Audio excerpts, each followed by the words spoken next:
সবাইকে স্বাগত জানাচ্ছি বোধিচিত্তের আজকের আলাপে। আমাদের আজকের আলাপের বিষয় আলী শরিয়াতি, মার্ক্সবাদ ও উত্তর উপনিবেশিক ইরানের রাজনৈতিক রূপান্তর। আমাদের মাঝে আজকে সূত্রধর হিসেবে উপস্থিত আছেন মোহাম্মদ তানিম নওশাদ, লেখক ও গবেষক। আমরা আমাদের আজকের সূত্রধরকে তার আলাপ শুরু করার জন্য আহ্বান জানাচ্ছি।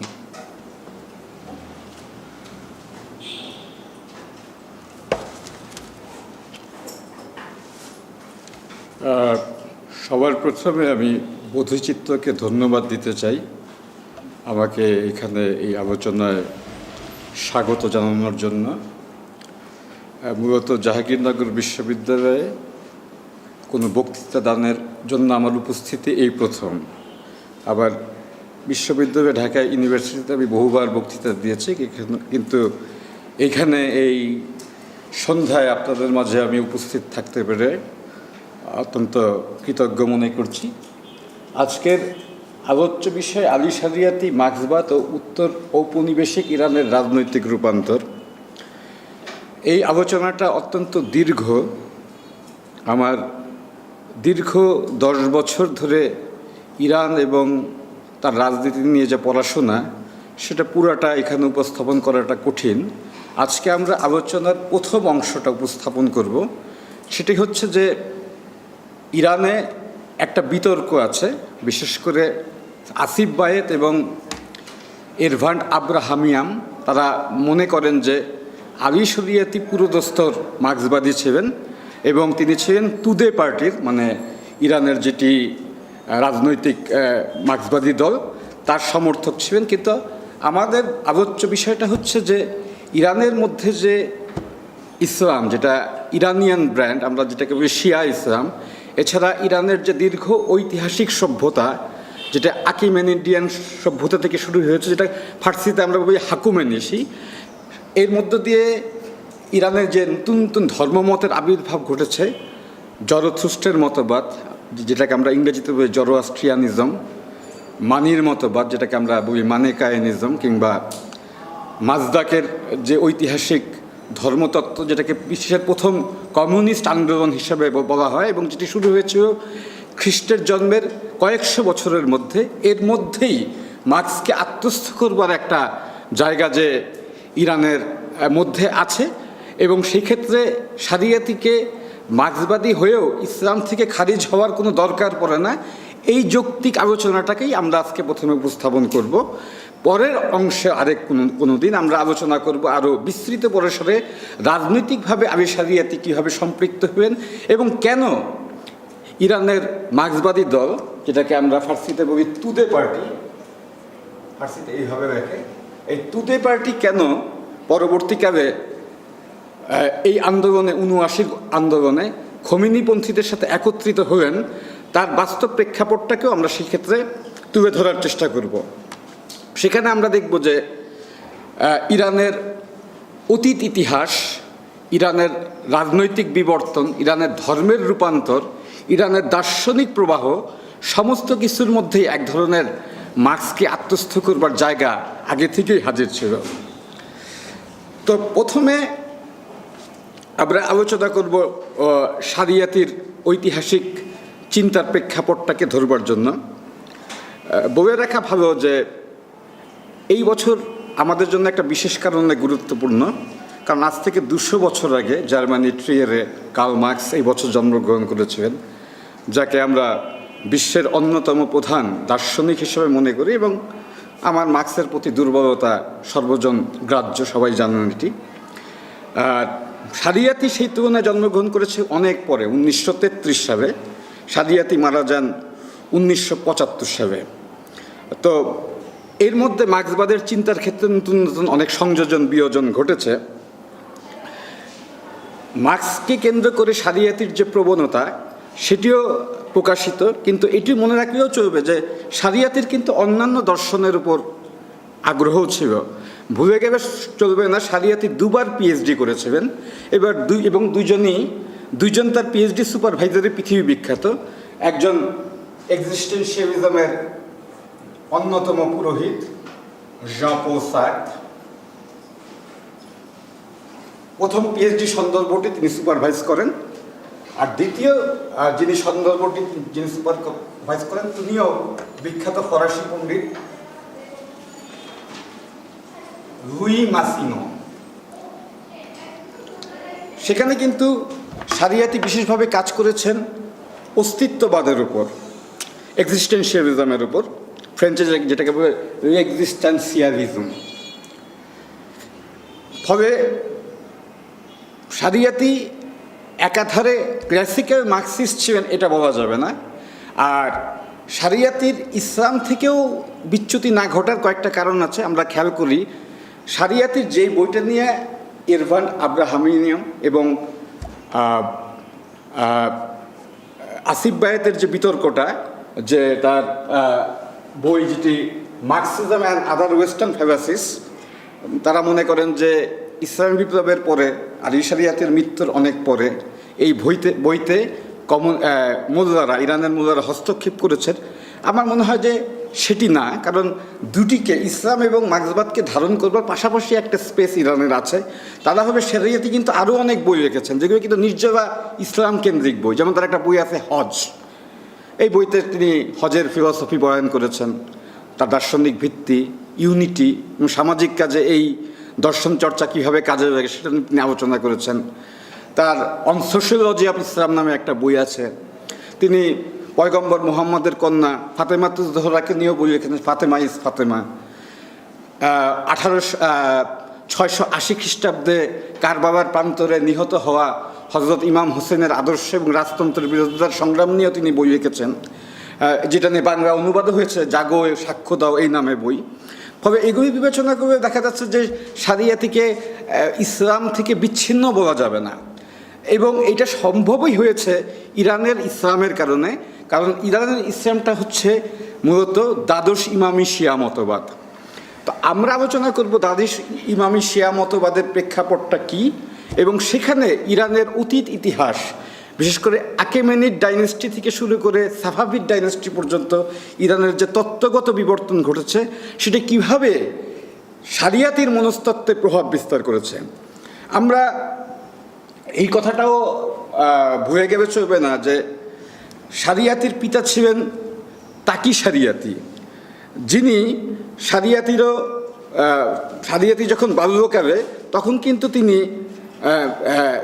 খোরাসান প্রভিন্সে, যেটা কেন্দ্রীয় শহর মাশাদ, সেখানে কিন্তু তিনি একটা মার্কাজ বা সেন্টার গড়ে তুলেছেন, যেটার নাম হচ্ছে the centre for the propagation of Islamic truth.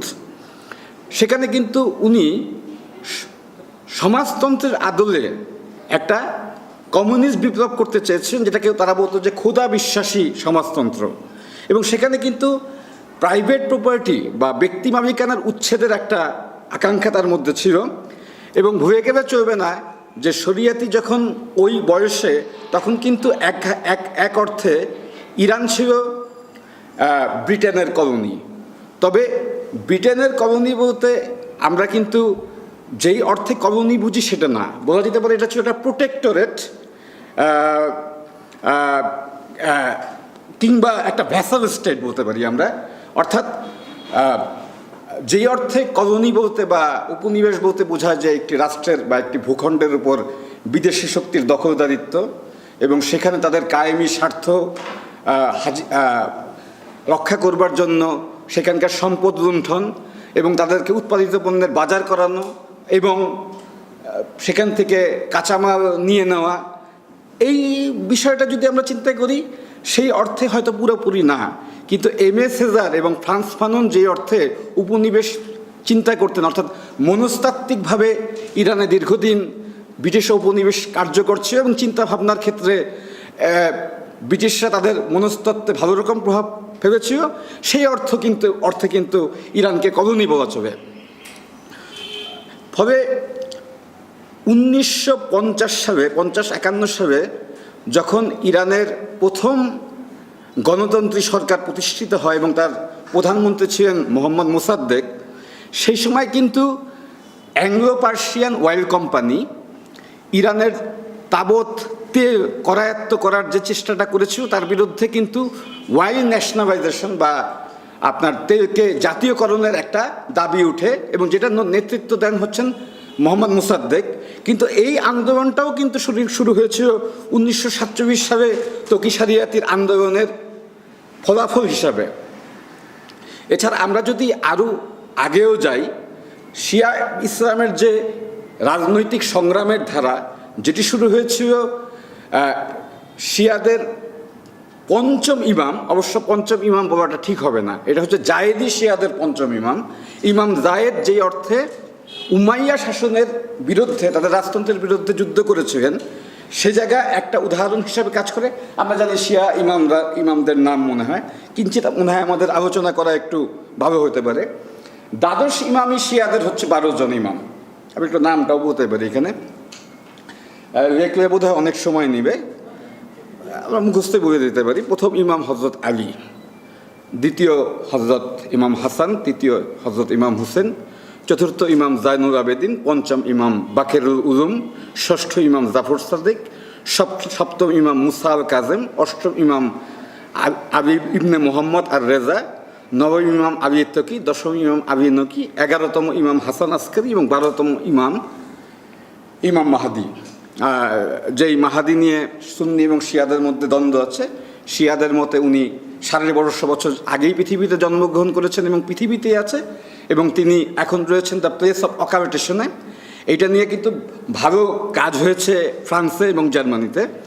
আর সুন্নিরা মনে করেন যে তার এখনো জন্মই হয় নাই।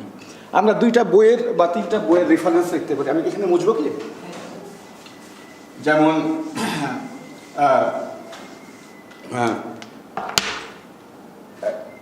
আমি 2টা বই পেয়েছি, আপনারা যদি একটু ফরাসি পড়তে পারেন তবে ভালো হয়। কারণ এই বইটার নাম আমি লিখছি, আমার কাছে আরও অনেক বই আছে। এটা সুবিধাটা হচ্ছে এই বইটা আলিয়াস প্রসেসের লাইব্রেরিতেও আছে, রিজন অন ইরহাম। এটা হচ্ছে আপনার 1টা থেকে 4 খণ্ড পর্যন্ত একটা ভলিউম, এবং খুব ভালো অ্যানালিসিস, শিয়া ইসলামের উপর অন্যতম বিখ্যাত অ্যানালিসিস বলা যেতে পারে এটা। এইটা লিখেছেন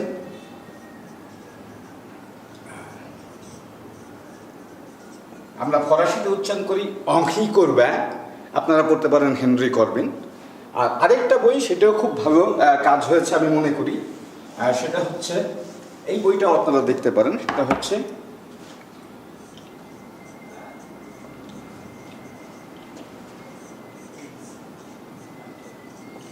রিজন শিয়াইট, মানে বাংলা কবে হয়, মানে ইংরেজি কবে হয় দ্য শিয়া ইসলাম।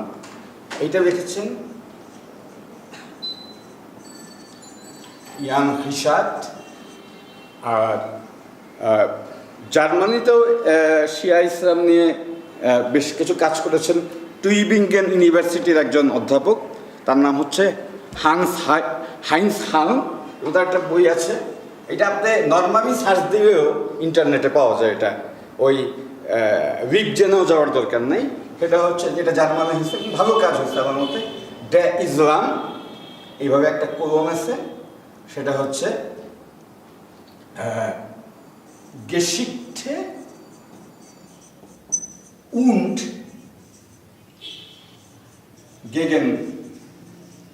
Gegenwart, অর্থাৎ the Islam history and the presence. তো এই বইগুলিতে মোটামুটি আপনারা এই ইতিহাসটা পাবেন।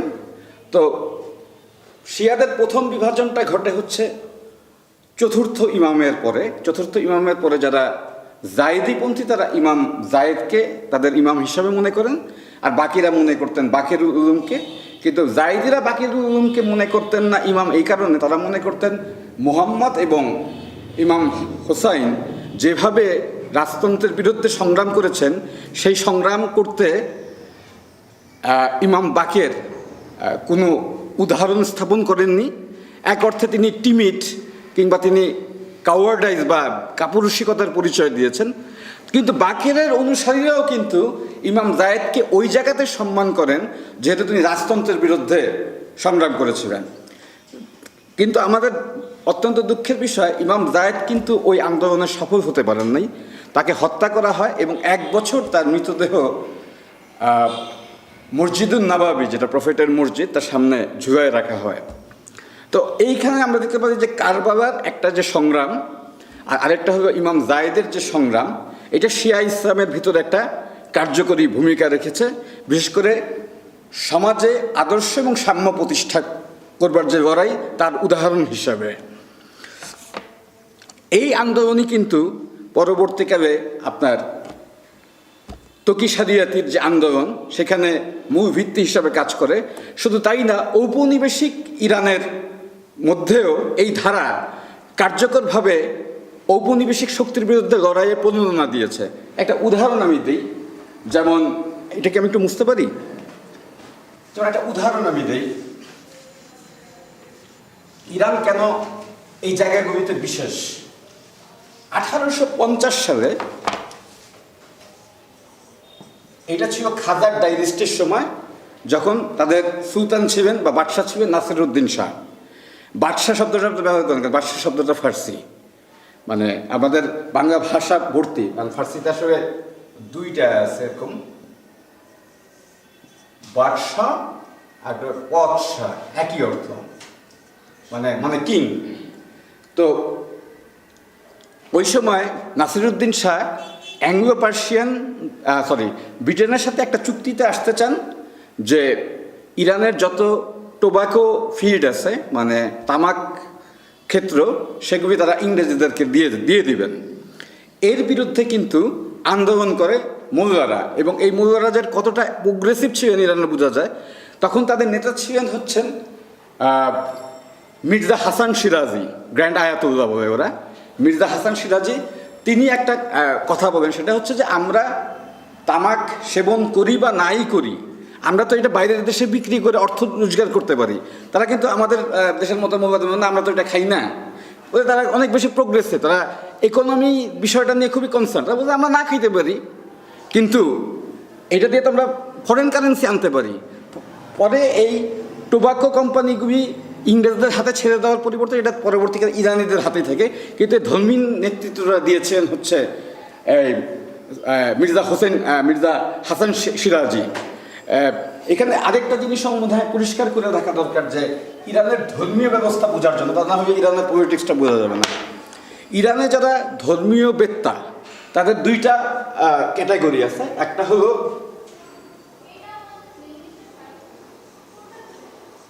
আমরা এটাকে বলি মুজতাহেদ, আপনি ইংরেজিতে লিখে দেবে একটু পাশে, মুজতাহেদ। আরেকটা হলো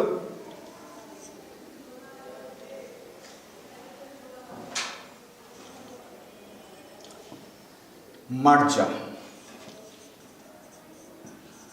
মুস্তাহিদ এবং মার্জার মধ্যে পার্থক্য হচ্ছে, ইসলামে একটা শব্দ আছে ইস্তেহাদ, শব্দটা এইরকম।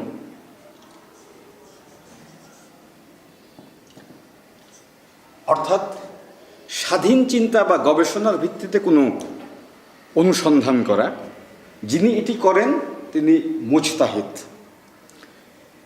একজন ব্যক্তি তার ধর্মীয় এবং রাজনৈতিক পরিসরে ইসলামের জায়গা থেকে কি কি করতে হবে এই সিদ্ধান্ত একজন মুজতাহিদ নিজের জন্য নিতে পারেন, কিন্তু অন্যের জন্য উনি কোনো সিদ্ধান্ত নিতে পারেন না। কিন্তু মার্জা হচ্ছে যিনি নিজের সিদ্ধান্ত নিতে পারেনি, অন্যদেরকেও তিনি বিভিন্নভাবে পরামর্শ দেন। এইরকম পৃথিবীতে এখন বোধহয় মার্জা আছেন পুরা দুনিয়াতে শিয়া ইসলামের মাত্র 8 জন। 9 জন ছিলেন বোধহয়, কিছুদিন আগে লেবাননের মার্জা শেখ ফজলুল্লাহ মারা যান, এরকম 8-9 জন এরকম আছেন। তারা সমগ্র শিয়া জগতের সিদ্ধান্ত নেন, এবং তাদেরকে যারা অনুসরণ করেন তাদেরকে বলা হয় মুকাল্লেদ। শব্দটা আসছে তাকলিদ থেকে, তাকলিদ মানে অনুসরণ করা। আবার ইরানে ধরা যাক 5-6 জন মার্জা আছেন, কিন্তু ইরানের রাজনৈতিক সিদ্ধান্ত নেবেন আন্তর্জাতিক রাজনীতির ক্ষেত্রে কিন্তু মার্জারা না। তাদের মধ্যে যিনি গ্র্যান্ড আয়াতুল্লাহ, যেটাকে ফার্সিতে বলা হয় রাহাবার, অর্থাৎ এখনকার যিনি হচ্ছেন আবি খামেনাই। তো সেই সময় গ্র্যান্ড আয়াতুল্লাহ ছিলেন ইরানের মির্জা হাসান সিরাজি। তিনি তখন সিদ্ধান্ত নিয়েছিলেন যে না, আমরা টোবাকো ফিল্ডগুলিকে কখনোই ব্রিটেনের হাতে যেতে দিব না, কারণ এই থেকে আমাদের ফরেন কারেন্সি আসে। ফলে বোঝা যাচ্ছে যে এক ধরনের পলিটিক্যাল এবং ইকোনমিক কনসাসনেস শুরু থেকেই ঐতিহাসিক ইরানের মধ্যে আছে। এখন তার মানে দেখা যাচ্ছে যে ইরানকে কেউ যদি মনে করে যে ইসলামের বাইরের কোনো একটা বিষয়, তা না, এর একটা মূল কারণও আছে। যেমন ধরা যাক, বেশিরভাগ শিয়া আলেম যে মন্তব্যটা করেন যে আগের যে ধ্যান ধারণা আমরা যে আত্মস্থ করি, সেখানে ইরানের আসলে কোনো সমস্যা নাই। কেন সমস্যা নেই? কারণ তারা মনে করেন যে সমস্ত মনোথেইস্টিক ধর্মগুলি, যেগুলিকে আমরা বলি হচ্ছে একেশ্বরবাদী, সেগুলি বিভিন্ন প্রান্ত থেকে পৃথিবীতে বিভিন্ন প্রান্তে প্রতিষ্ঠিত হয়েছে। এবং কোরআনে বলা হয় যে মাত্র 25 জন নবী রসুলের নাম আছে, তবে 1,24,000 বা মতান্তরে 2,24,000 পয়গম্বর কোত্থেকে আসলো। তো তখন তারা বলেন যে এই নবী রাসূলরাই নানানভাবে ছড়িয়ে ছিটিয়ে আছেন। এবং ইরানিরা মনে করেন যে একেমেনিয়ার ডাইনেস্টিতে যে তাদের মহান সব রাজা বাদশা ছিলেন, তারা আসলে সেরকম নবী রাসূলের পর্যায়ে আসতে পারেন। একেমেনিয়ার ডাইনেস্টির কয়েকজন রাজা বাদশার নাম আমি বলি। দেখুন যে এদের অনেকেই মনে করেন যে এরা প্রবল ন্যায়নীতি এবং সাম্যের দুনিয়া প্রতিষ্ঠা করেছে। তার মধ্যে একজনকে আপনারা খুব ভালোভাবে চিনেন, তার নাম হলো জার্জাস। দারাইউস দ্য সেকেন্ড, তিনি খ্যাত, তিনি আলেকজান্ডার দি গ্রেটের সাথে যুদ্ধ করেছিলেন। আর আরেকজনও খুবই বিখ্যাত, সাইরাস দ্য গ্রেট, ওনাকে ইরানিরা বলে খরস। কিন্তু প্রশ্নটা হচ্ছে যে এ তো কেবল ইরানের রাজনৈতিক পরিসর, তাহলে কি মূল ধারার ধর্মে কি কোনো উপাদান ছিল না? সেখানেও উপাদান ছিল।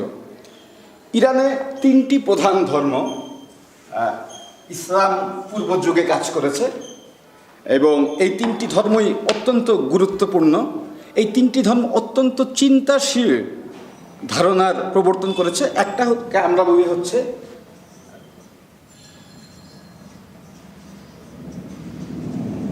জরোয়াস্ট্রিয়ানিজম, এটার মতবাদের প্রবক্তা হচ্ছে জরোয়াস্টার বলে ইংরেজিতে, কিন্তু এটা ফার্সিতে এটার উচ্চারণটা হয় হচ্ছে দুইটা।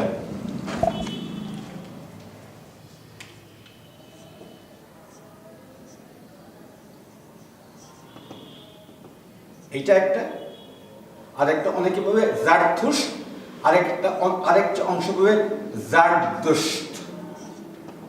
তো আমরা বাংলা উচ্চারণে জারথুস্তি বলি। জরোয়াস্ট্রিয়ান এই মতবাদ পরবর্তীকালে ইরানের শিয়া বিপ্লব পর্যন্ত এর প্রভাব রেখেছে। আমরা আরও 2টা ধর্মের নাম জানি, তারপরে আমরা একটু ডিটেল অ্যানালিসিস করি। এরপরে যিনি মারা যান প্রায় 324 থেকে 328 সালের মধ্যে, তার আন্দোলনটা চিন্তা করে সবচেয়ে জরুরি, তার নাম হচ্ছে মাজদাক, যাকে বিশ্বের প্রথম কমিউনিস্ট বলা হয়। মাজদাক বানানটা আমরা ফার্সিতে এইভাবে লিখি, মাজদাক। আর সবশেষে মানি। এই মানিকে আসলে ইংরেজিতে লেখা হয়েছে, আমার সম্মত ধর্ম ল্যাটিন থেকে আসছে মানেস। তার একটা ধর্ম হচ্ছে মানিকাইজম।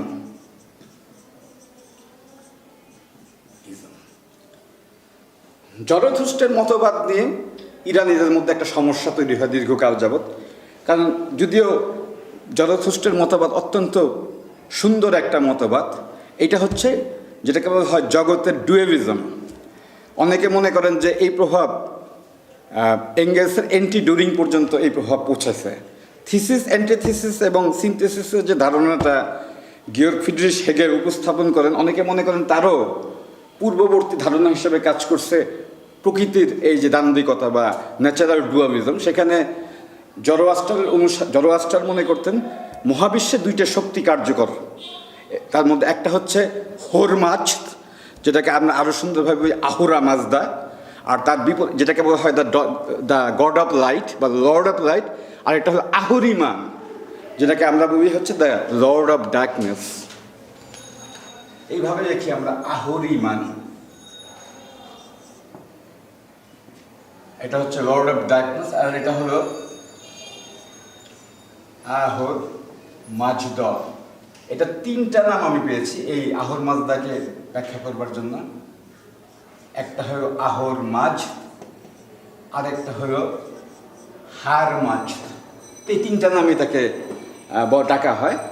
বলা হচ্ছে যে এই দুই শক্তির দ্বন্দ্ব অনন্তকাল ধরে চলছে, এর মধ্যে কে বিজয়ী হবে তার কোনো নিশ্চয়তা নেই। গড অফ লাইট এবং গড অফ ডার্কনেস দুজনের শক্তি সমান। প্রশ্ন করা হয়েছে জারথুস্ট্রকে কেন, তো তাই যদি না হয় তাহলে তো পৃথিবীতে ডার্কনেসের কোনো প্রভাবই থাকতো না, সে আছে কী করে? সে যেহেতু আছে তার মানে তার সেখানে টিকে থাকার মতো শক্তিও সে কার্যকর রেখেছে। পরবর্তীকালে এই কনসেপ্টের কিছুটা পরিবর্তন আনেন মাজদাক। মাজদাক প্রথম আসার কথা শোনান, তবে মাজদাকের আগে মানি প্রথম আসরে আসার কথাটা শুনিয়ে গিয়েছেন।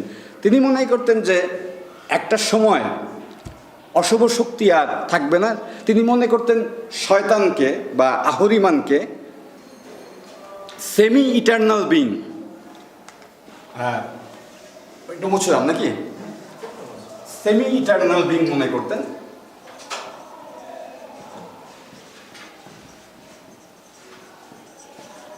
সেমি ইটার্নাল বিং মনে করতেন তিনি, কারণ ওনার মতে হচ্ছে একটা সময় অন্ধকারের শক্তি জগৎ থেকে অপসারিত হবে, এবং এইটাকে ক্যাপিটালাইজ করেন মাজদাক। মাজদাকের মৃত্যু হয় 524 থেকে 528 এডির মধ্যে, তার মানে উনি যীশু খ্রিস্টের পরের। মাজদাক কতগুলি কথা বলেছিলেন যে কারণে তাকে বিশ্বের প্রথম কমিউনিস্ট বলা হয়। তিনি হেডোনিজম বা ভোগবাদকে বাদ দেন নাই, কিন্তু বলছেন এটাকে আল্ট্রুইজমের সাথে সংযুক্ত করতে হতো, পরোপকারবাদের সাথে। এবং তিনি কমন প্রপার্টির ধারণায় বিশ্বাস করতেন, অর্থাৎ সমাজে সম্পদ থাকবে কিন্তু সেই সম্পদের সবার এক্সেস থাকতে হবে। তিনি প্যাসিফিজমের ধারণা দিয়েছেন, শান্তির ধারণা, এবং তিনি ফ্রি লাভ কনসেপ্টেরও প্রথম উদ্গাতা। সেটা কীরকম, যেটা আধুনিক মডার্ন লিবারাল ফিলোসফি যে কথাটা বলে যে আমি যৌন আনন্দ কিভাবে পাবো সেইটি রাষ্ট্র খবরদারিত্ব করতে পারবে না। এই কনসেপ্ট কিন্তু সেই বহু বছর আগে মাজদাকেরই দেওয়া। আর তার সবচেয়ে গুরুত্বপূর্ণ কনসেপ্ট হচ্ছে ডিসমেন্টেলিং প্রাইভেট প্রপার্টি, অর্থাৎ তিনি প্রথম ব্যক্তি মালিকানাধীন সম্পত্তি খারিজ করে দেন। তিনি এই আন্দোলনকে কার্যকর করতে পারেন নাই, কিন্তু পৃথিবীতে তিনি প্রথম এই তত্ত্বের জায়গায় এই কনসেপ্টটাকে হাজির করেছেন। তিনি আরেকটা জিনিসও প্রচার করেছেন যেটা ইদানিংকালে ইউরোপে অনেকে গ্রহণ করছেন, আপনি সেটা হলো ভেজিটারিয়ানিজম, অর্থাৎ সবজি খাওয়ার বিষয়। যেটা তিনি ডুয়ালিস্ট কনসেপ্টটাকে নিয়েছেন তার মতো করে, যেটাকে আমরা আলোচনা করলাম আহরমাজদা এবং আহরিমানের যুদ্ধ আকারে। কিন্তু এখানে একটা কাজ তিনি করেছেন যেটা খুব মজার, ওই মানি এবং যেটাকে আমরা ওই মানেস ইংরেজিতে, এবং জরোয়াস্টারের কনসেপ্টকে তিনি নতুনভাবে উপস্থাপন করেছেন। আমি একটু ব্যাখ্যা করি এখানে। মাজদাক ছিলেন মূলত জরোয়াস্টারের অনুসারী একজন প্রিস্ট, যেটাকে ফার্সিতে আমরা বলি হলো মুবাদ।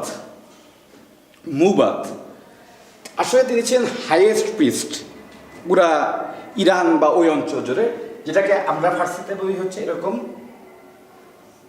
মুবাদে মুবাদন, অর্থাৎ প্রিস্ট অফ দ্য প্রিস্ট, যেটা হাইয়েস্ট ক্লার্জি ইরানে। আমরা ফার্সিতে আমরা জানি আমরা শহে সহান, বাংলায় ভূগের আমরা শাহানশাহ, আর শহে সহান মানে কিং অফ দ্য কিংস, এরকম মোবাদে মোবাদান মানে the priest of the priest. যে কারণে তার কারণে কিন্তু মাজদাকে ধর্ম সংস্কার করাটা সহজ হয়েছে। উনি একটা কথা বলেছেন যে তিনি 5টা ইভেল বা 5 ডিমন্সকে উনি নির্ধারণ করেছেন: ঈর্ষা, ক্রোধ, প্রতিশোধ পরায়ণতা, অহেতুক প্রয়োজন এবং লোভ। তিনি দেখাচ্ছেন মানির কথা মতো যে দ্য লর্ড অফ লাইট অর্থাৎ আহুরা মাজদাই জয়লাভ করবেন, কারণ তিনি এই 5টা ডেমনকে তিনি ধ্বংস করবেন। এখন এই 5টা ডেমনের মধ্যে একটা কিন্তু হচ্ছে লোভ। সেটিকে যদি আহুরা মাজদা অনুমোদন না করেন তবে অটোমেটিক্যালি প্রাইভেট প্রপার্টি ডিসমেন্টেলিংয়ের ধারণাটা ধর্মতত্ত্ব আকারেই হাজির হয়। ফলে মাজদা কি প্রথম কার্যকরভাবে প্রাইভেট প্রপার্টি ওনারশিপের যে তত্ত্ব, এটাকে তিনি খারিজ করে নতুন ধর্মের জায়গা থেকে equal distribution under the supervision of the state, এই ধারণা কার্যকরভাবে পৃথিবীতে উপস্থাপন করেন। আর আরেকটা জিনিসও আমি একটু বলতে চাচ্ছি, সেটা হচ্ছে যে এটি তো গেল ইসলাম পূর্ব ইরানের ইতিহাস।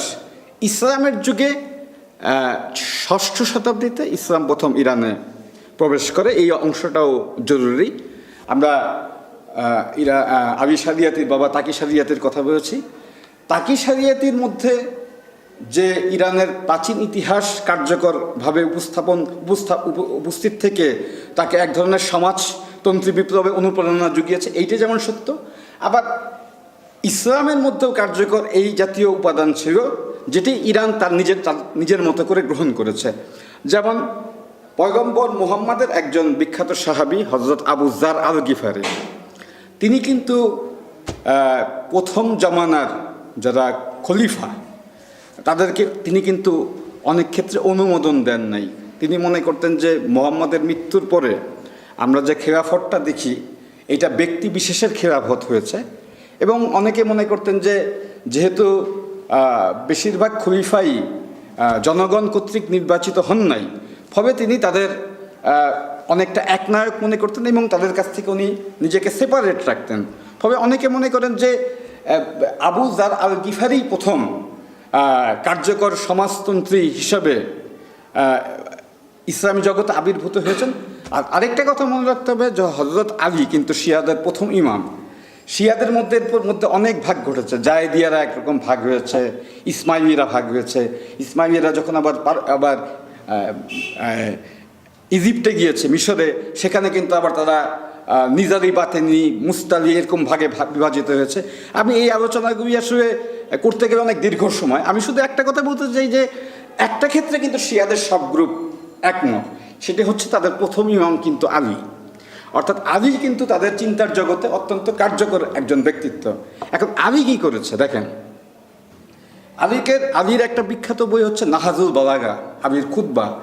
আরেকটা বই হচ্ছে তার মালেক আল আশতারের প্রতি তার যে চিঠি। মালেক আল আশতার ছিলেন ইজিপ্টে তার গভর্নর, সেখানে তিনি চিঠি দিয়েছেন এবং তার নিজস্ব মতামতগুলি তার খুতবার বই নাহাজুল বালাগাতে বিধৃত হয়েছে।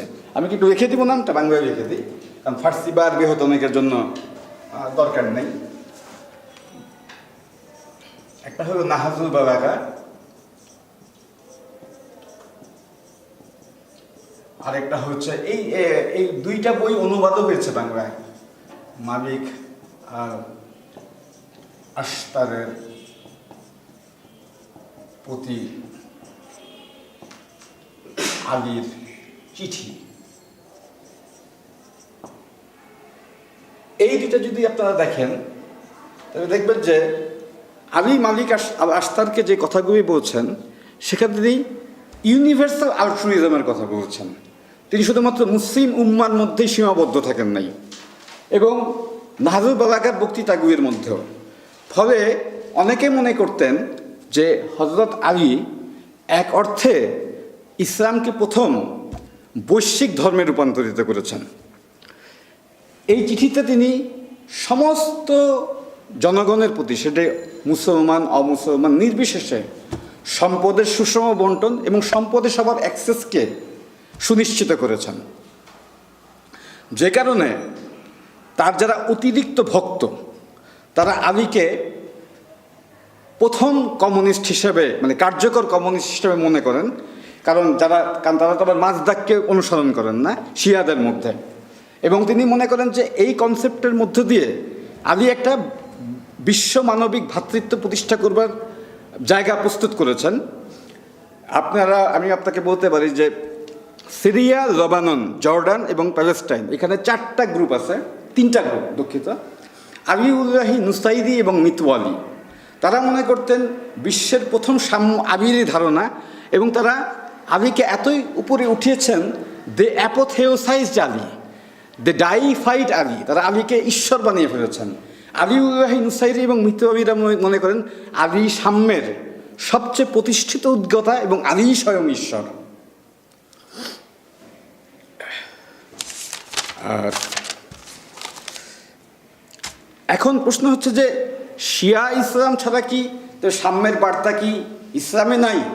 তাও কিন্তু আছে। আমরা যদি একটু খোঁজ খবর নেই, যেমন সূরা হুতামার 2 নম্বর আয়াত, সেখানে কিন্তু আমরা পড়ি যে আল্লাহ তাদের প্রতি ক্রোধ দেখাচ্ছেন যারা সম্পদ সংগ্রহ করে এবং রাতের আধারে গুনে গুনে দেখে। এছাড়া আমরা আরেকটা সূরার উদাহরণ আনতে পারি, সূরা নিসা, তার 8ম আয়াতটাও গুরুত্বপূর্ণ। এটাও আপনারা ভেবে দেখতে পারেন, যে বলছে যে তোমরা যখন সম্পদ বন্টন করো তখন তোমাদের মধ্যে যদি কোনো দুস্থ বা অভাবগ্রস্ত আসে তাকে সম্পদের কিছু অংশ দিয়ে দাও। এখন প্রশ্নটা হচ্ছে, সম্পদ বন্টনটা যদি হয় আপনার ইমুভেবল প্রপার্টি, কি বলি এটা আমরা বাংলাতে, স্থায়ী কি স্থাবর সম্পত্তি, যদি বিষয়টা হয় স্থাবর সম্পত্তি, এখানে রেখে স্থাবর সম্পত্তি, অর্থাৎ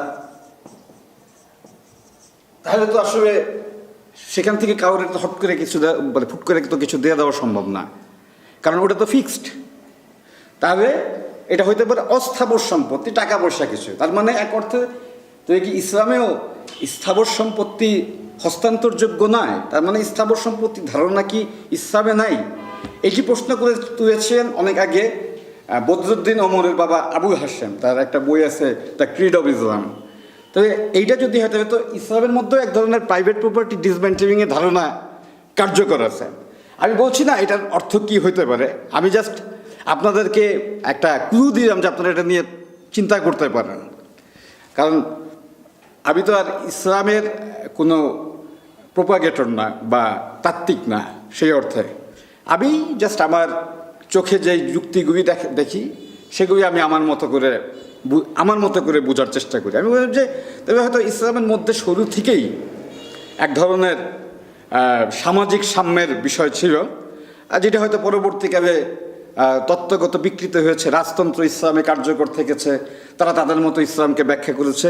কারণ বিষয়টা যখনই জাগতিক, এবং যেহেতু 680 হিজরিতে হযরত ইমাম হোসেনকে হত্যা করা হয়েছিল রাজতন্ত্রকে টিকায় রাখার জন্য, ফলে তাদের পক্ষে ব্যাখ্যা চেঞ্জ করা বা পরিবর্তন করাটা অস্বাভাবিক কোনো বিষয় না। এটা আমার একটা ধারণা, এটা নিয়ে বিতর্ক হইতে পারে।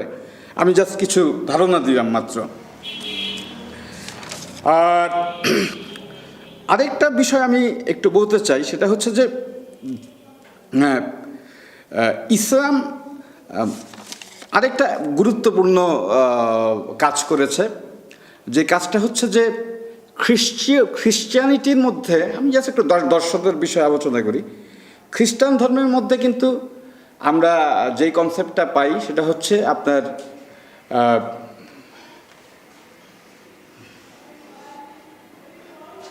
অ্যাটনমেন্টের ধারণা পাই আমরা,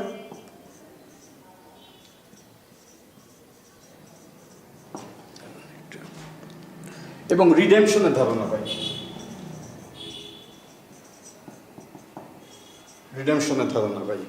অ্যাটনমেন্টটা হচ্ছে খ্রিশ্চান থিওলজি অনুসারে আপনার সমস্ত পাপ যীশুখ্রিস্ট কালভেরি পর্বতের উপর যখন ক্রুশবিদ্ধ হন সেখানে তিনি সমস্ত পাপ নিয়ে নেন। আর রিডেমশন হচ্ছে পারলৌকিক মুক্তি। আমরা বলতে পারি এই দুটি কনসেপ্টই খ্রিস্ট ধর্মকে মূল ভিত্তি দিয়েছে। কিন্তু ইসলামের পয়গম্বর তিনি কিন্তু এই দুটার সাথে আরেকটা জিনিস যুক্ত করেছেন, সেটা হচ্ছে ইমানসিপেশন। এটি অর্থনৈতিক এবং সামাজিক মুক্তি। খ্রিস্ট ধর্মে এই কনসেপ্টটা নাই, যে কারণে খ্রিস্ট সারা জীবনই বলেছেন I await the kingdom of heaven, অথবা I await the kingdom of my father. কিন্তু এই কিংডম অফ ফাদার তো আপনাকে ইহলৌকিক মুক্তি দিচ্ছে না, কারণ আপনার তো পৃথিবীতে আপনি বাঁচছেন, বেঁচে থাকছেন, সেখানে তো আপনার এখানে এই দুনিয়াতে আপনার মুক্তি দরকার। এই কথাটা কিন্তু খ্রিস্টান জগৎ পরে বুঝতে পেরেছিল, ইউরোপের যখন ইনভাইটমেন্ট পিরিয়ড হয় সেটা আরও কার্যকরভাবে বুঝেছে, তার আগেই বুঝতে পেরেছিল, যে কারণে তাদেরকে যিশুকে 3 দিন পরে পুনরুত্থিত করতে হচ্ছে, যেটাকে আমরা ইংরেজিতে বলি রিজারেকশন। এবং আমরা খেয়াল করি এরপরে জিসাস 2বার, মানে যীশু খ্রিস্ট 2বার তার অনুসারীদের সামনে আসেন। একটা হচ্ছে এমায়ুসের পথে, আরেকবার হচ্ছে এক পানসভাতে। এবং সেখানে তিনি তার অনুসারীদের কর্তব্য কাজ নির্ধারণ করেন।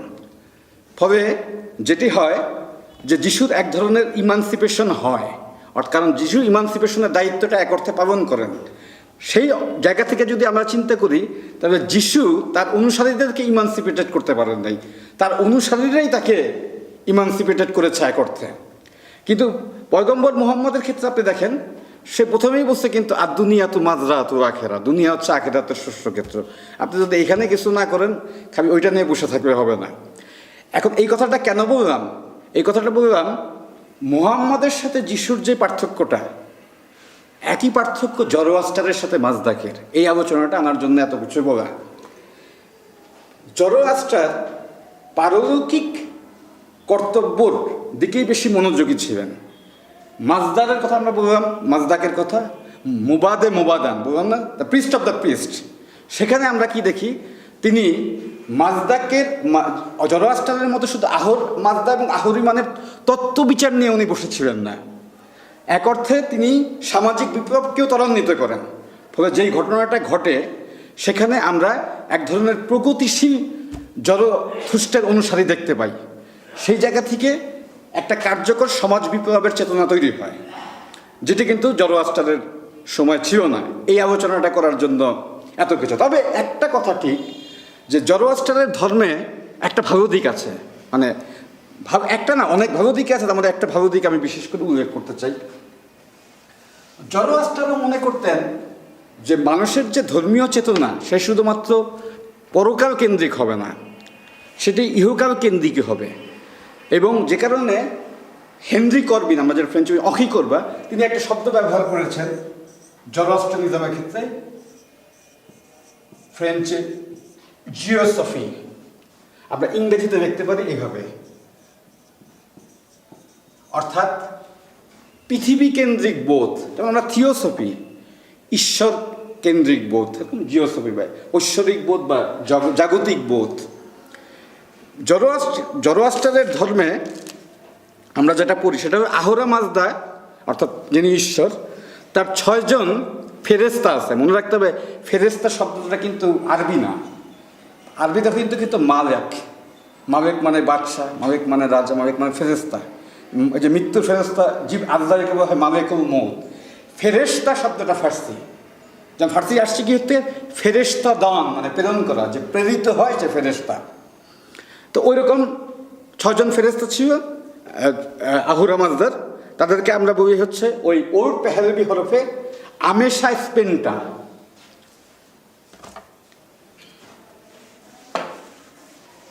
একটু মুছি।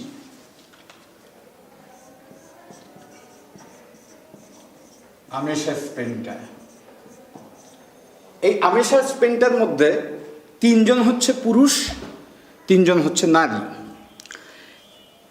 ইসলামের ফেরেস্তারা কিন্তু লিঙ্গের অধীন না, তারা পুরুষও না নারীও না, যে কারণে ফেরেস্তাদের ডেভেলপমেন্ট হয় নাই। কেমনে হয় নাই? ওই জিনও এসে ফেরেস্তার সর্দার হয়ে গেছে। কারণ জিনের তো ম্যাসকুলিন আর ফেমিনিন আছে, যেমন মানুষের আছে। মানুষ তো ফেরেস্তাদের রীতিমতো উপাসনাই পাইব। তবে এটা কী করে হইব? সেটা হচ্ছে, কারণটা হচ্ছে আপনার মধ্যে যখন পুরুষ তারই নাই, তার মধ্যে আপনার মধ্যে লিবিডো সেন্সও নাই। আর আমরা তো ফ্রয়েডিয়ান দর্শনে এই যুগে এটা বুঝি যে লিবিডো কনস্ট্রাকশনের ক্ষেত্রে ইনোভেশন জারি থাকে, ক্রিয়েশনিজম জারি থাকে। তো সেই ক্ষেত্রে এই যে জিওসফি কেন্দ্রিক ফেরেস্তাদের যে আগমন এবং কর্মকাণ্ড এবং মানুষের যে বুদ্ধিভিত্তিক উন্নয়ন, এইটার জন্য কিন্তু আমেশা স্পেন্টার লিঙ্গ এক ধরনের গুরুত্বপূর্ণ ভূমিকা রেখেছে। যেটা কিন্তু যে কারণে কিন্তু ইসলামের ফেরেস্তাদের কোনো লিঙ্গ নাই, যে কারণে একবার মানুষ তাদের উপরে চলে যায়, জিনও তাদের উপরে চলে যায়। যেটা আমি একটু মজা করলাম আর কি। তো আরেকটা বিষয় আমি আলোচনা করব এখন, সেটা হচ্ছে আপনারা মনে হয় অনেকে দর্শনের ছাত্র, আপনারা এগুলি আমার চেয়ে ভাবে বোঝেন। সেটা হচ্ছে যে গ্রিক ফিলোসফিকেও এক অর্থে আরবরা আত্মস্থ করেছিল, আমরা সেটা জানি। অনেকে মনে করেন যে গ্রিক ফিলোসফি পৃথিবী থেকে হারাই যেত যদি না আমরা আরবিতে সেগুলি লিপিবদ্ধ করে না রাখতাম। তো গ্রিক ফিলোসফারদের মধ্যে প্লেটোর প্রভাব ছিল আরবদের উপর সবচেয়ে বেশি। আপনারা একটা কথা হয়তো শুনেছেন, রবার্ট নর্থ হোয়াইটহেড একটা কথা বলছেন যে the modern philosophies are nothing but the foot notes of Plato. পৃথিবীতে এমন কোনো দার্শনিক নেই যার উপর প্লেটো প্রভাব বিস্তার করেন না, এবং আরবদের মধ্যে এই প্রভাবটা খুব ভালো মতো কার্যকর থেকেছে। এবং আরবদের মধ্যে যারা প্রথম যুক্তিতর্কের ভিত্তিতে ধর্মকে সম্প্রসারণের কথা চিন্তা করেছে তাদেরকে আমরা বলি মুতাজিলা। আসলে তাদের আরেকটা নাম হলো মুতাকাল্লিম, আরবি শব্দ। মুতাকাল্লিম মানে হচ্ছে যে বচনের মধ্যে দিয়ে, কালামের মধ্য দিয়ে ব্যক্তিকে কনভিন্স করে, যৌক্তিক প্রণোদনা তৈরি করে। ভুলে গেলে চলবে না ভারতের চারবাকদের কথা, একদম একই অর্থ, যেটা they use to brute and create logical arguments. এটা প্রথম আসে মুতাকাল্লিমদের মধ্যে থেকে, এবং মুতাকাল্লিমদের মধ্যে প্লেটোর প্রভাব ভালো রকমের ছিল। এই মুতাকাল্লিমদের বিষয়গুলি আমি নিজের মতো কিছুটা বোঝার চেষ্টা করছি, কারণ আমি মুতাজিলাদের উপর যত বই লিখেছি সেখানে এখন আর বিস্তারিত তেমন কিছু পাওয়া যায় না, কিন্তু আমার মনে হয়েছে আমি সেগুলি জাস্ট আপনাদের সাথে একটু শেয়ার করি। দেখেন, গ্রিক দার্শনিক প্লেটো একটা রাষ্ট্রের কথা চিন্তা করেছিলেন, সেটা হচ্ছে একটা আইডিয়াল স্টেট, প্রথম কমিউনিস্ট স্টেটের ধারণা, যেটা প্রথমে থাকবে ফিলোসফার কিং, আপনারা জানেন। দ্বিতীয়টা থাকবে হচ্ছে আপনার ওয়ারিয়র, যোদ্ধারা। তৃতীয় থাকবে আপনার আর্টিজান, শ্রমিক, এরকম মোটামুটি। এখন এটা আমি একটু মুছলাম। এখন দেখেন, প্লেটো বললেন যে বাচ্চারা যখন জন্মগ্রহণ করবে তাদের পিতামাতা চিনবে না, সম্পত্তির সমান অধিকার থাকবে, কারণ সম্পত্তি থাকবে আসলে রাষ্ট্রের হাতে। তো এই সাম্যের দুনিয়াতে নেতৃত্ব দেবে ফিলোসফার কিংরা। তারা এমন কিছু জানবেন বা বুঝবেন যেটি সাধারণ ব্যক্তি বুঝেন না, এবং সেগুলিকে উনি বুঝবেন জিওমেট্রিক ফর্মের আকারে। এরকম আগে ম্যাথ করতাম, একটা সিলিন্ডার, এটা ভলিউমটা মনে করেন পাই আর স্কোয়ার এইচ মনে করেন, বা একটা কোণ মনে করেন 1/3 পাই আর স্কোয়ার এইচ। এই বিষয়টা আপনি মহাবিশ্বের যেখানেই যান একই থাকবে, জগতের কোথাও এটা চেঞ্জ হবে না। আপনি ধর একটা গোলক আছেন, তার ভলিউমটা মনে করেন 4/3। তখন আপনি এটা আপনি ম্যাথামেটিক্যালি আপনি ইয়ে করেন, ডিফারেন্সিয়াল ক্যালকুলাসই করেন, মনে করেন 4 পাই আর স্কোয়ার। এটা আপনি যেখানে নেন জগতের চেঞ্জ হবে না। উনি বলছেন যে মানুষের মধ্যে যে ভালো গুণগুলি, সাম্য, মৈত্রী, দয়া, পরোপকার, জাস্টিস মানে বিচার, সেগুলো হচ্ছে এই ফর্মের মতো। এটি পুরোভাবেই পরিবর্তিত হবে না। শুধুমাত্র ফিলোসফার কিং এটি বোঝেন, কারণ তার সেই ক্ষমতা আছে তিনি অ্যাবসলিউট ফর্মকে, ইনফিনিট ফর্মকে নিজের মধ্যে চিন্তা করতে পারেন। কিন্তু এই ধারণাকে প্রথম যিনি আঘাত করেছেন তার হচ্ছে প্লেটোর নিজের ছাত্র, সুযোগ্য ছাত্র অ্যারিস্টটল।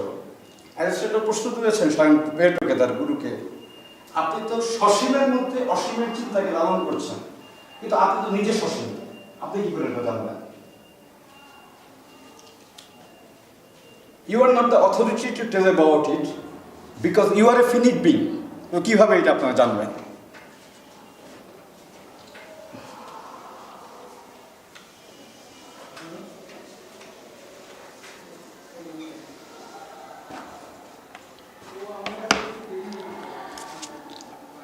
মুতাকাল্লিম সম্প্রদায় মুতাজিলারা মনে করতেন প্লেটোর এই আর্গুমেন্টটি, আমার মত, আমি যেটা বুঝেছি আমার মতো করে, এটি তখনই বোঝা সম্ভব যখন হিউম্যান এজেন্সি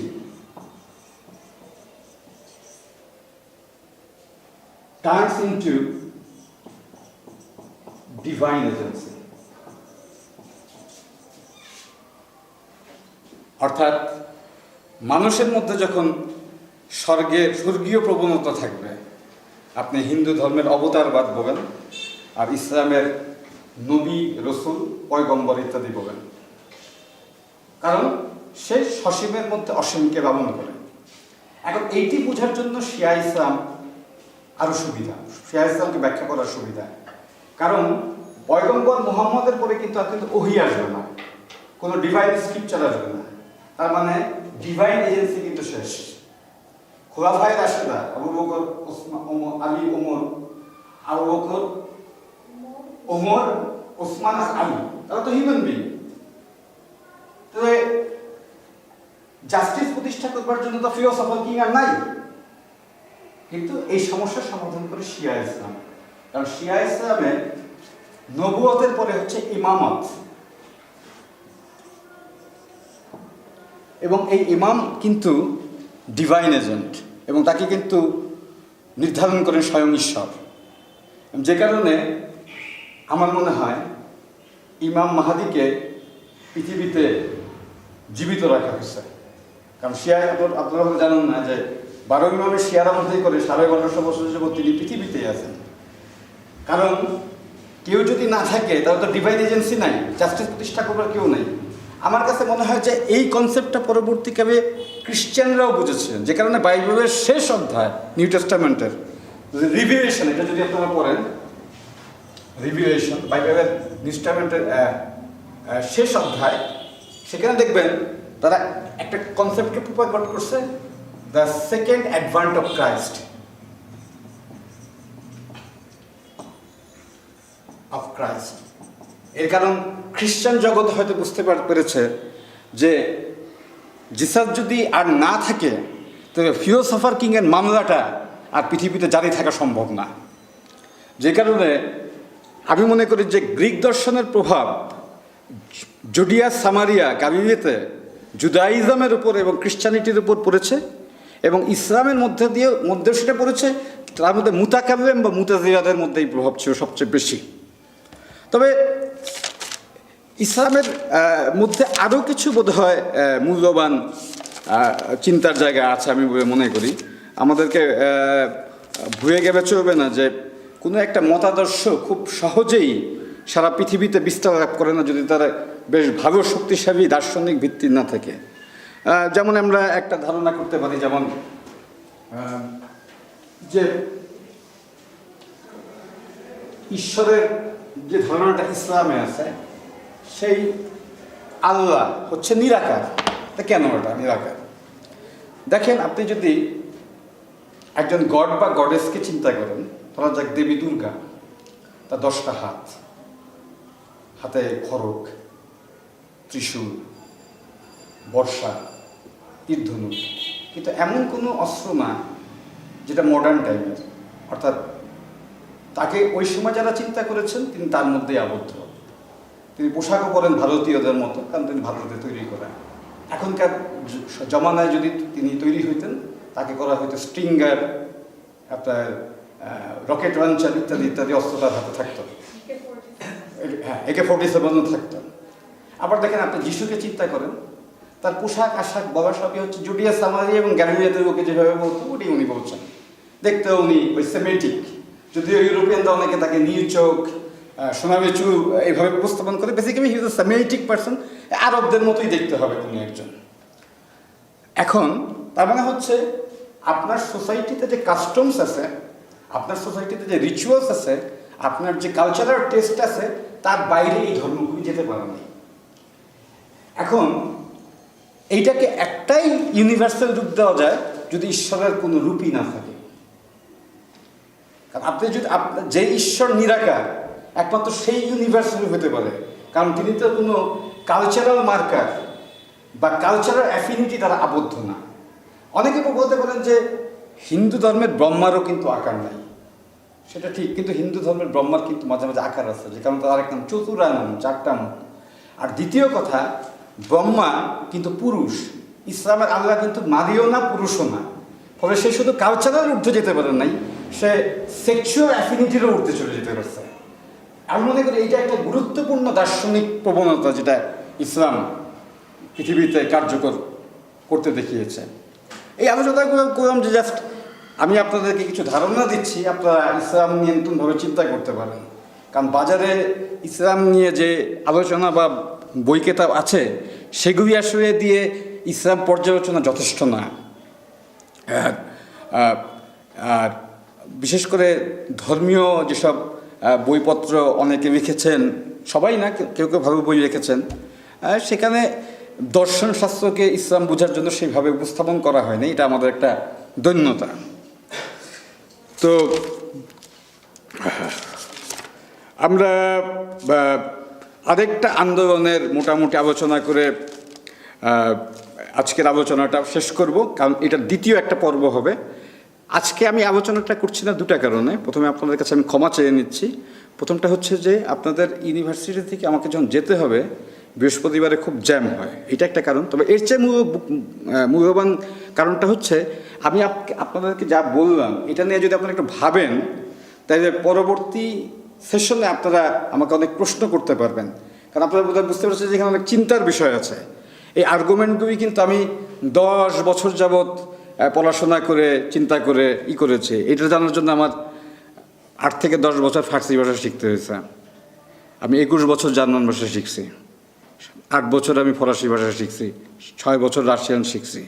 কারণ আপনারা যদি ফরাসি এবং জার্মান না জানেন, আমার মনে হয় দর্শন চর্চাটা খুব কঠিন। কারণ হেগেল বা হাইডেগারের অনেক লেখা আসলে ইংরেজিতে আসাই সম্ভব না।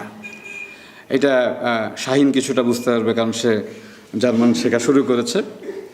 তো শিয়া ইসলামের মধ্যে আরেকটা আন্দোলন কিন্তু খুব কার্যকর হয়েছে, এইটা মোটামুটি 899 সালে। আপনার মধ্যে শুনবেন না, হচ্ছে কারমাতিয়ান বিপ্লব, কারমাতিয়ান মুভমেন্ট, এরকম।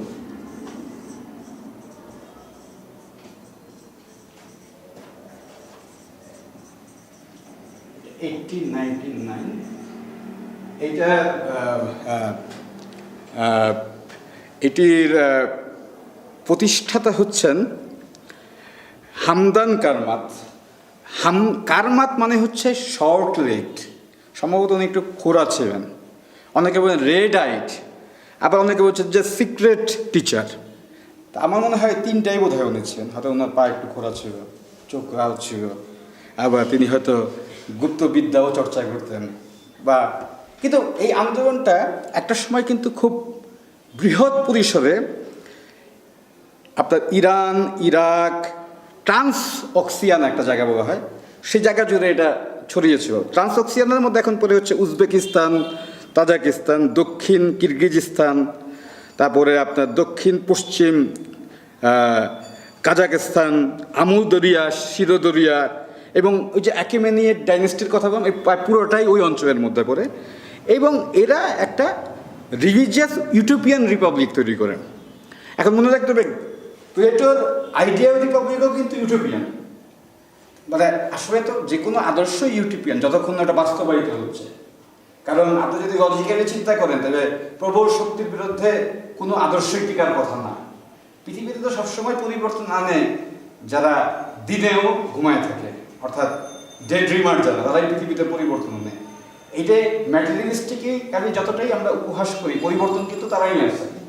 তো তিনি এরকম একটা রাজ্য প্রতিষ্ঠা করেন যেটা পরবর্তীকালে টিকে নাই। কিন্তু সেখানে বিশেষ করে ইরান থেকে এটা যখন ইজিপ্টের দিকে যায়, তখন তারা কিন্তু প্রাইভেট প্রপার্টি ডিসম্যান্টেলের ঘোষণা দিয়েছিল। কোনো সময় তারা সেই পর্যন্ত এটা কার্যকর করতে পেরেছিল। এটি কিন্তু একটা খুব বড় প্রগতিশীল বিপ্লব, এবং এরা কিন্তু ইসমাইলি শিয়া। আর তাদের মধ্যেও কিন্তু এক ধরনের স্থাবর সম্পত্তির বিমোচনের ধারণা তারা কার্যকর করেছে। এই আলোচনাটা আমি এই কারণে করলাম যে শরিয়াতির মনস্তত্ত্ব বুঝবার জন্য, এবং এই সমস্ত কিছু শরিয়াতি জানার কথা। শরিয়াতি অত্যন্ত মেধাবী লোক ছিলেন, দীর্ঘ তিনি ইতিহাস চর্চা করেছেন, মনে আছে তিনি প্রথমে আরবি ভাষা ভালো মতো অধ্যয়ন করে তার মাতৃভাষার পরে, এবং পরবর্তীকালে তিনি খুব ভালো ফরাসি জানেন। তার 2টি পিএইচডি থিসিসই তিনি উপস্থাপন করেছেন ফরাসিতে। এবং আমি প্রথমে বলেছি তার প্রথম সুপারভাইজার বিখ্যাত দার্শনিক এবং অস্তিত্ববাদের একজন প্রধান পুরোধা জঁ পল সার্ত্র, এবং দ্বিতীয়জন হচ্ছেন ওই সরবনের একুশ নরম্যাল সুপেরিয়রের অধ্যাপক রুই মাসিনো। তা আমার মনে হয় যে জায়গায় এবং ধর্মতত্ত্বের জায়গায় সামাজিক সাম্যের ধারণা শিয়া ইসলাম থেকে শারিয়াতের মনস্তত্ত্বে কীভাবে প্রবেশ করেছে তার একটা মোটামুটি আলোচনা সম্পন্ন করলাম। আপনাদেরকে ধন্যবাদ।